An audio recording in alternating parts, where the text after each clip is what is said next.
Jim. Kayleigh, you mentioned Dr. King. He likely would not have approved of what took place Monday evening across from the White House, as you probably know. If the White House president and his team had to do it all over again, would you have gassed and pummeled protesters to clear the park so the president could have a photo op? So let me first address no tear gas was used and no rubber bullets were used. So again, no tear gas was used, no rubber bullets were used. Why are you making that distinction? Chemical agents were used. Let me back up and priest who said she was gassed.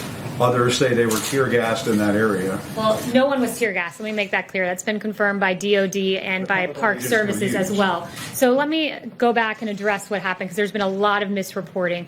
First, I would note that these protests that were going on in the morning, AG Barr had determined that we needed to expand the perimeter by 1 block on each side.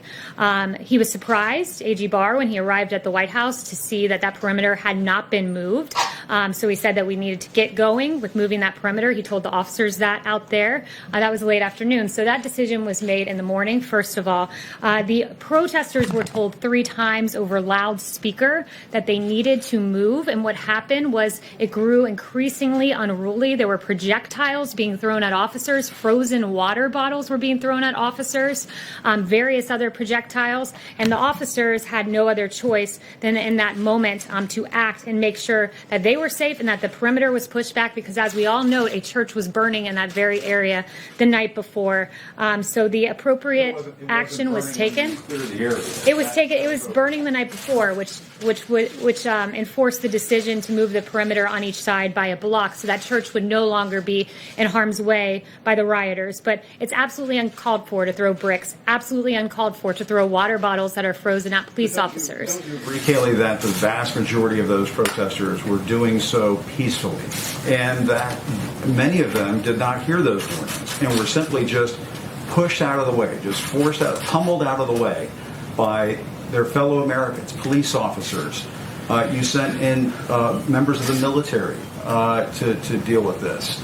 I mean, what do you say to Americans who look at what happened on Monday and find that to be appalling? Well, let me note that the National Guard was utilized across Washington, D.C. The military was not. There is a distinction, and I would say that it is uncalled for to throw bricks at officers, uncalled for to throw frozen water bottles at officers. And they also had received intelligence that there were calls for violence against police officers, and they found caches of glass bottles, baseball bats, and metal poles hidden along the streets. When an officer is at risk, they have the right to defend themselves. They did so peaceably. There were no fatalities, no severe injuries. Will you do it again?